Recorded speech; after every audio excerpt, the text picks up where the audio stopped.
ficou para trás.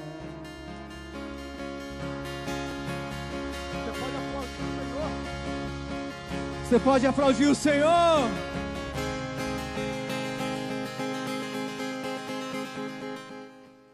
As crianças podem subir, tá? Crianças até de 3 a 10 anos.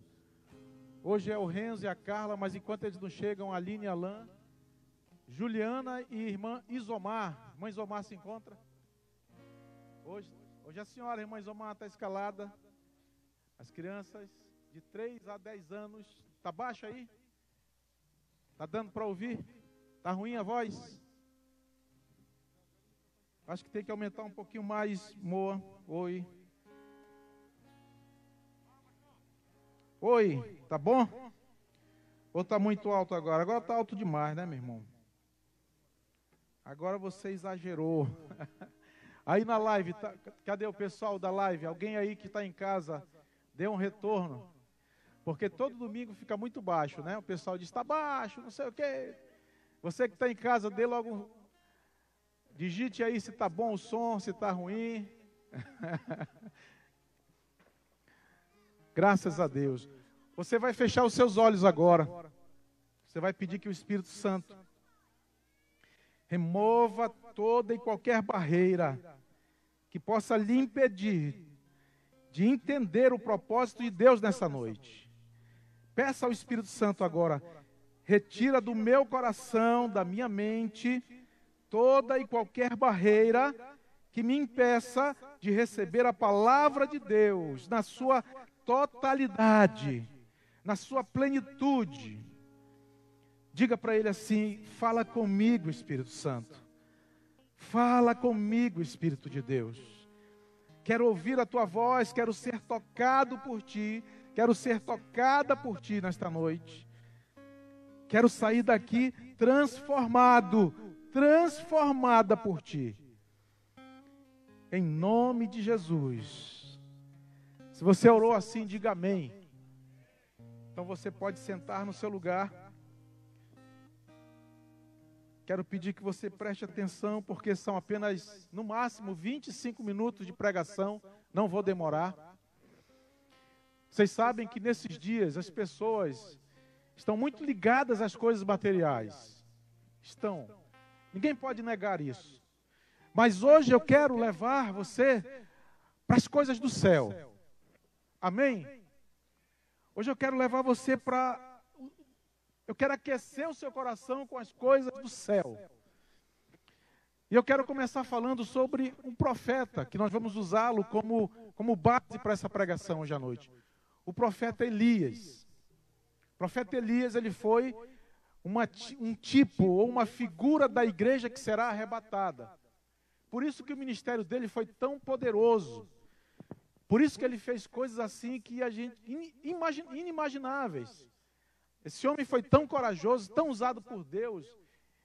Ele confrontou o inferno sozinho, porque esse homem é a tipologia da igreja que será arrebatada. Abra sua Bíblia em 1 Reis, capítulo 19. Nós vamos ler os 8 primeiros versículos. 1 Reis, capítulo 19, a partir do versículo 1.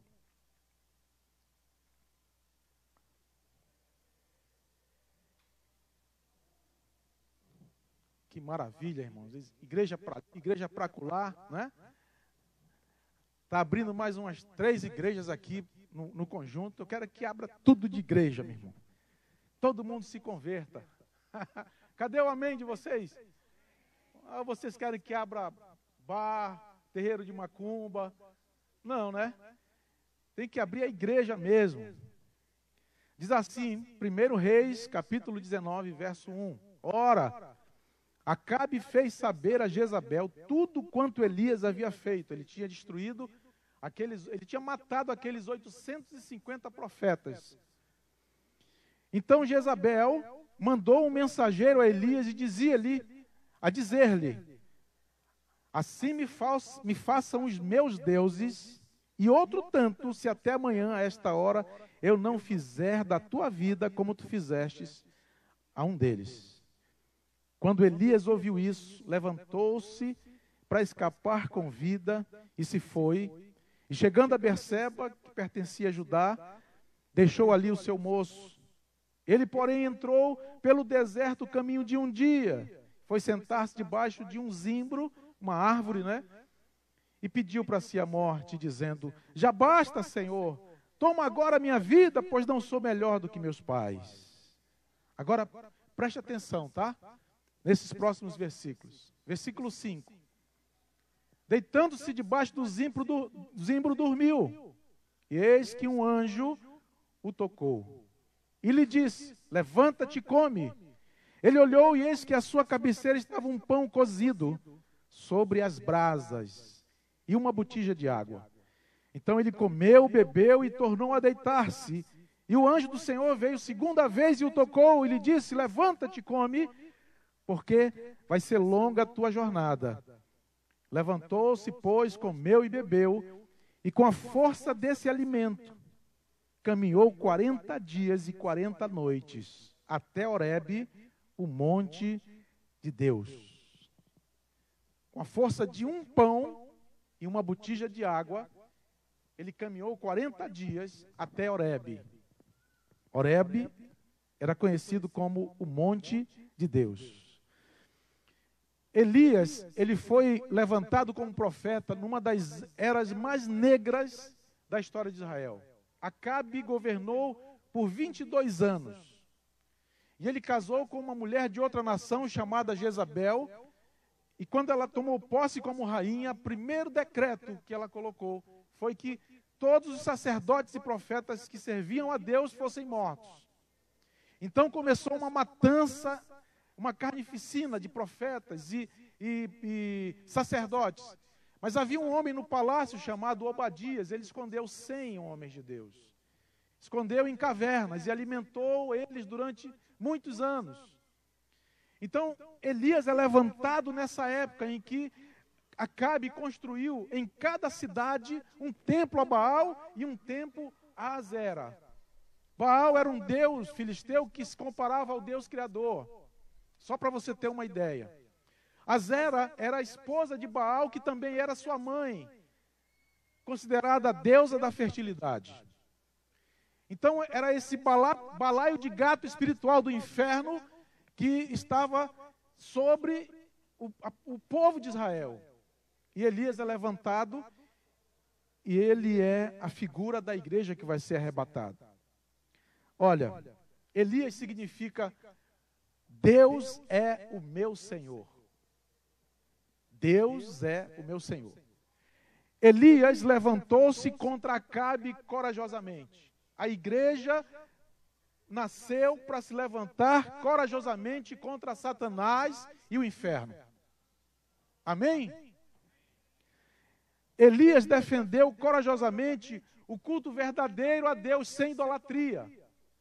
O papel da igreja é formada, ou melhor, a igreja ela é formada por aqueles que adoram o Senhor em espírito e em verdade. Amém? Sem idolatria. Uma outra semelhança. Elias foi enviado por Deus a Israel para lhes ensinar sobre o Deus único e verdadeiro.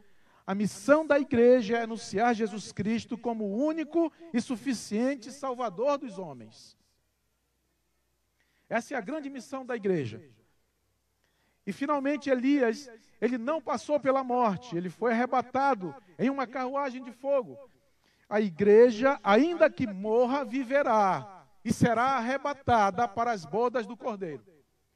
Amém? Então esse homem, a vida de Elias, o ministério de Elias, é uma figura da igreja que será arrebatada. E aí, nesse texto que nós acabamos de ler, em 1 Reis, nós vemos um Elias deprimido, fugindo, pedindo a morte para Deus. Mesmo depois de ter matado 850 profetas, mesmo depois de Deus ter respondido a oração dele com fogo do céu, e mesmo depois de ele ter orado e Deus ter mandado chuva, depois de 3 anos e meio de seca. Mas ele fugiu deprimido, sabe por quê? Porque Acabe e Jezabel não se converteram. A esperança dele era que esses dois, que eram os líderes da nação, se convertessem depois de ver o poder de Deus. Mas eles não se converteram. Quantas vezes nós nos sentimos assim, irmãos? Oramos por pessoas, jejuamos por elas, pregamos o Evangelho, fazemos até o bem, e às vezes somos desprezados, somos até perseguidos, é ou não é verdade, por essas pessoas? E nos sentimos desanimados. Então, isso aqui é uma coisa natural do ser humano. Mas nós temos que aprender, pelo menos, algumas coisas com Elias. Primeiro, uma das lições mais preciosas é que o nosso destino sempre será o céu. O destino da igreja é o céu. Essa terra, esse solo que nós pisamos, isso aqui é temporal, é passageiro. Não se agarre a nada, não se apegue a nada. Não faça também intrigas com pessoas, não faça inimizades por causa das coisas temporais, porque o nosso destino é eterno, é o céu. Então, Elias, ele caminhou em direção a Horebe, o monte de Deus. Assim como Elias também, nós não podemos desviar o nosso caminho em outra direção, a não ser a vida eterna. Quando as coisas apertarem, mais você tem que buscar o Senhor. Assim como Elias foi em direção a Deus, ao monte Horebe, assim também a igreja tem que caminhar em direção a Deus. Eu digo uma coisa para você. As coisas vão piorar cada vez mais para a igreja, politicamente, economicamente, socialmente, religiosamente. A tendência é cada vez mais piorar, porque o governo do anticristo tem que ser instalado. Você sabia que nós estamos sendo adestrados com a máscara e o medidor de temperatura na testa? Nós estamos sendo adestrados. Para que quando as pessoas receberem a marca da besta na testa, ninguém estranhe. Ah, isso aqui é natural. Só para vocês pensarem, tá? Só para vocês pensarem. Então nós não podemos ficar com o nosso coração preso nas coisas dessa vida, porque nós somos chamados para morar no céu. E aí no versículo 5, a Bíblia diz que quando ele se deitou debaixo do zimbro, ele dormiu. E aí eu quero que você guarde 4 elementos nesses versículos. Primeiro elemento, um anjo o tocou. Guarde aí na sua memória, tá? Se você estiver anotando. Primeira coisa que aconteceu, um anjo o tocou. Aí ele acordou e viu um pão cozido, segundo elemento. E esse pão estava sendo cozido sobre brasas, terceiro elemento, guarde aí. E quando ele terminou de comer, ele olhou e viu uma botija cheia de água. Esse é o quarto elemento. Um anjo, o pão cozido, as brasas e a botija cheia de água. Então a primeira coisa que nós temos que aprender com Elias, que prefigura a igreja que vai ser arrebatada. A igreja que será arrebatada é aquela igreja que se move pela fé no Deus sobrenatural. Amém, irmãos? A aparição de um anjo significa que Elias tinha que crer no Deus sobrenatural. Os anjos não aparecem para nós, eles não estão dando sopa assim, não. Mas eles podem aparecer. A Bíblia é repleta de passagens de pessoas que foram alimentadas, salvas da morte, outras foram direcionadas, outros receberam mensagens da parte de Deus, homens e mulheres que viram anjos, e esses anjos falaram com elas. Então, a Bíblia fala que Jesus também foi servido por anjos depois de ter enfrentado Satanás no deserto. Vieram os anjos e o serviram. Em Mateus, Jesus diz que os pequeninos, as crianças, a elas pertence o reino de Deus, e os anjos de Deus, os anjos de cada uma delas assistem diante de Deus. Eu não quero falar sobre anjo hoje à noite, não. Eu não estou aqui para falar sobre anjo. Mas o que eu quero dizer é que os anjos são a prova do poder sobrenatural de Deus. A igreja que vai ser arrebatada é aquela igreja que crê que Deus ainda cura poderosamente nesses dias, irmãos. Amém? Ainda que você ouça alguém pregar na internet que a cura era para o tempo dos apóstolos, o batismo com línguas estranhas era para o tempo dos apóstolos, os milagres eram para o tempo dos apóstolos. Não. A igreja que será arrebatada é a igreja que continua crendo que hoje à noite aqui, se tem alguém enfermo, o Senhor pode te curar. Você que está em casa assistindo essa pregação, você pode ser curado hoje à noite, se você crer no sobrenatural do Senhor. Então, a igreja do Senhor precisa compreender isso e viver pela fé no sobrenatural de Deus, naquilo que está acima do natural, do que é normal, do que é tangível. A igreja que chegará ao céu é aquela que toma decisões, executa seus projetos e toma suas direções pela fé de que o Deus sobrenatural está acima de todas as coisas. Amém? Então essa é a primeira grande lição que nós aprendemos hoje com a experiência de Elias. Mas o texto fala que quando ele acorda, ele olha um pão cozido. Pão simboliza a palavra de Deus na Bíblia. Então a igreja que vai ser arrebatada é a igreja que se alimenta da palavra de Deus. Que não tem a palavra de Deus apenas como um acessório, apenas como algo que você vai procurar em determinado momento de angústia. Não, a palavra de Deus é alimento diário. Amém? Será que você pode dizer um amém? A igreja que vai ser arrebatada, a exemplo de Elias que subiu numa carruagem de fogo, é a igreja que se alimenta da palavra todos os dias. A igreja que lê a Bíblia, que medita nela e que procura praticá-la todos os dias. A igreja que não deixa a Bíblia pegando poeira em cima de uma cômoda no quarto ou em cima de uma estante na sala, apenas como enfeite. Essa é uma característica poderosa da igreja que chegará ao céu. O salmista Davi, no Salmo 119, diz: tomara que sejam os meus caminhos dirigidos de maneira que eu observe a tua palavra.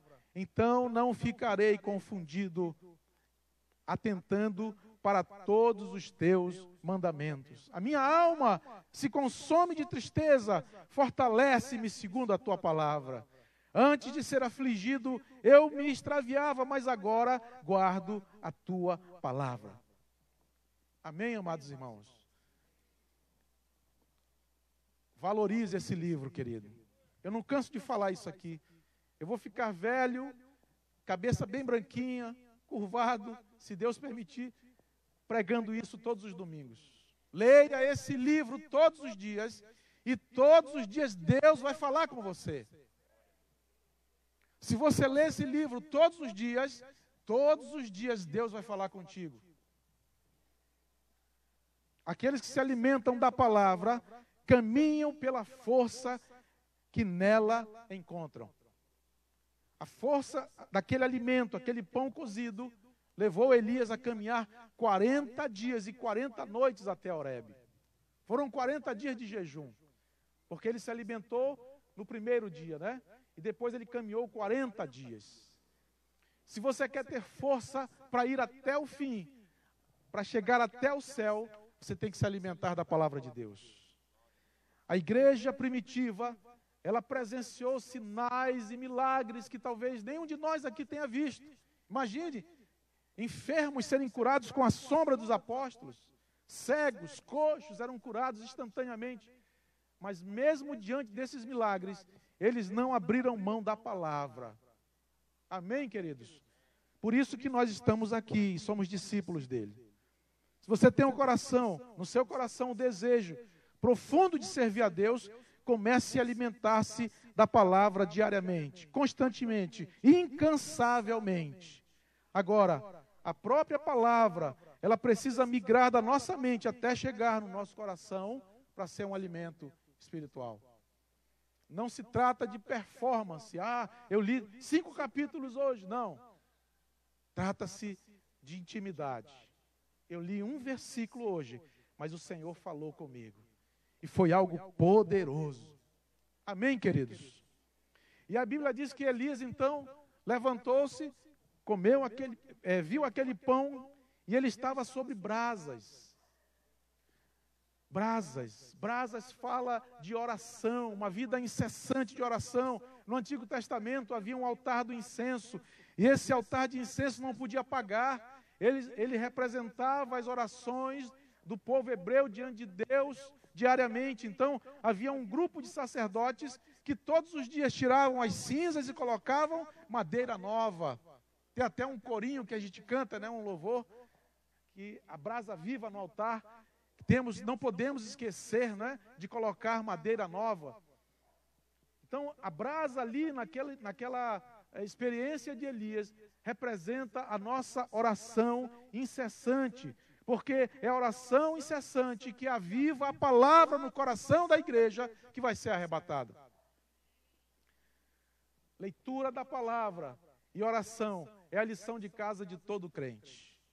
Se você perguntar para qualquer homem de Deus, mulher de Deus, que tem sucesso no ministério, que tem vitória contra Satanás e contra o pecado, o conselho vai ser esse: leia a Bíblia todos os dias e ore todos os dias. Tenha intimidade com Deus através da oração todos os dias. E se fortaleça na palavra do Senhor todos os dias.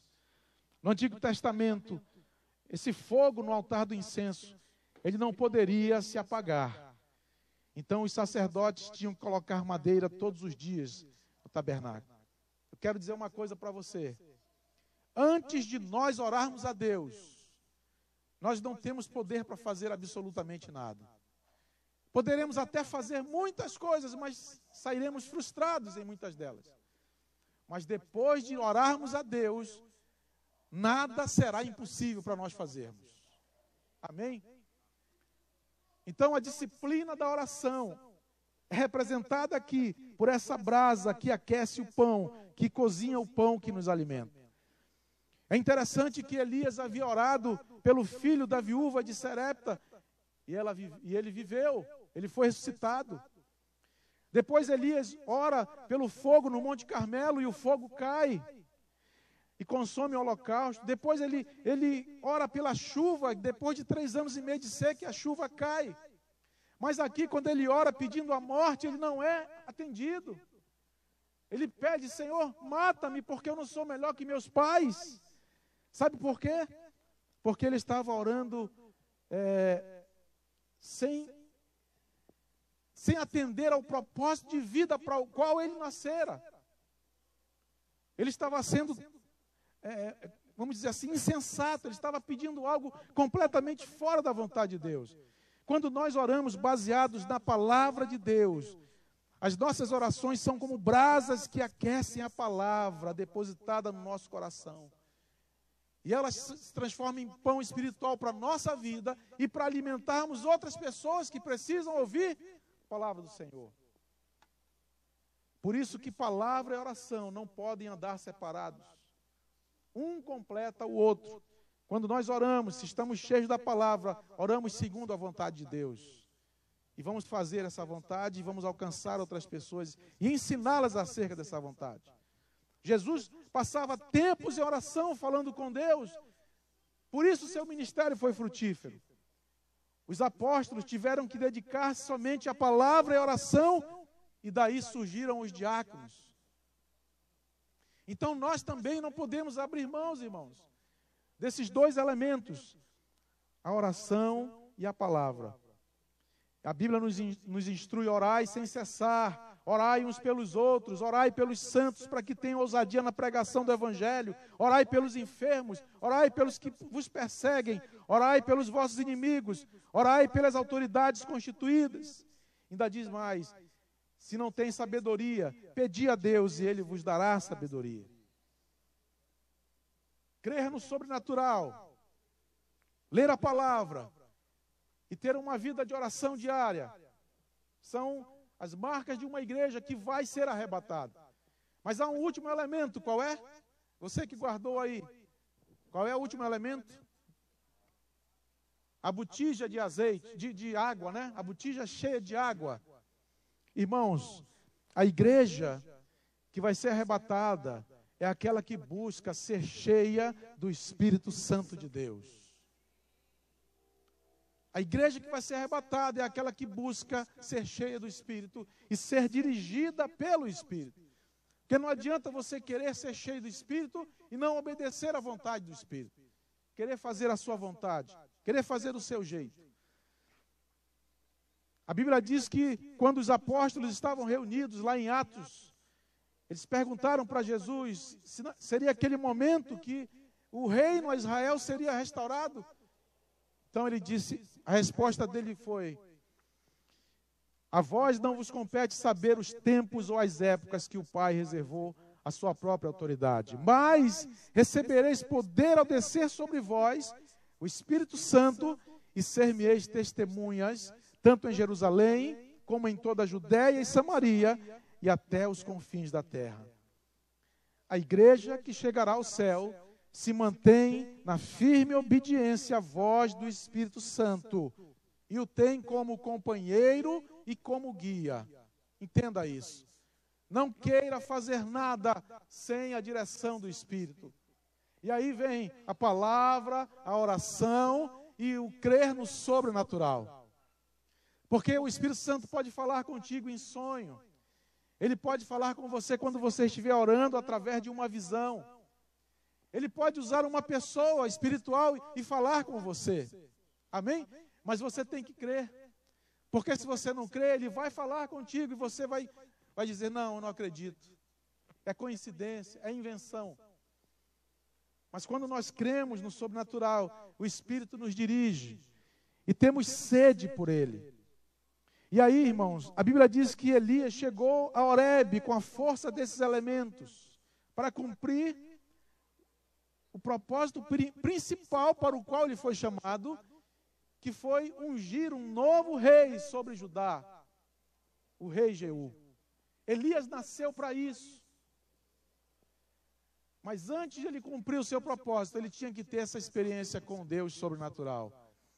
E eu quero dizer para você aqui hoje à noite, querido irmão, não deixa o mundo apagar a tua sede por Deus. Não deixa as coisas que estão acontecendo, as coisas que vocês estão vendo. Eu estava lá no centro, numa loja, vendo material, uma caixa que queimou aqui na igreja, para comprar aqui para a igreja. E eu não acreditei no que eu estava ouvindo. Tinham 2 homens conversando dentro da loja, e eles estavam falando sobre as oportunidades de ganhar dinheiro nessa época de Covid. Eu acho que eram 2 empresários, estavam falando como aumentar os produtos que eles vendem. E eu fiquei olhando, meu Deus, eu não acredito nisso. Que as pessoas estão tirando proveito da desgraça alheia, da morte alheia, da doença alheia. E nós, quando olharmos para isso, nós não podemos deixar que o nosso coração esfrie. Amém? Você não pode deixar que o seu coração... Você é a igreja que vai ser arrebatada. Então você tem que se preparar para o arrebatamento. Você não pode andar no mesmo curso do mundo. Você não pode andar com a mesma mentalidade das pessoas do mundo. A sua mente é de Cristo. E a sua mente tem que ser alimentada pela palavra. Tem que ser fortalecida pela oração. Amém? E tem que ser guiada pelo Espírito Santo de Deus. Fique de pé hoje à noite, em nome de Jesus. Eu quero convidar você que está sentado, fique de pé hoje, em nome do Senhor dos Exércitos.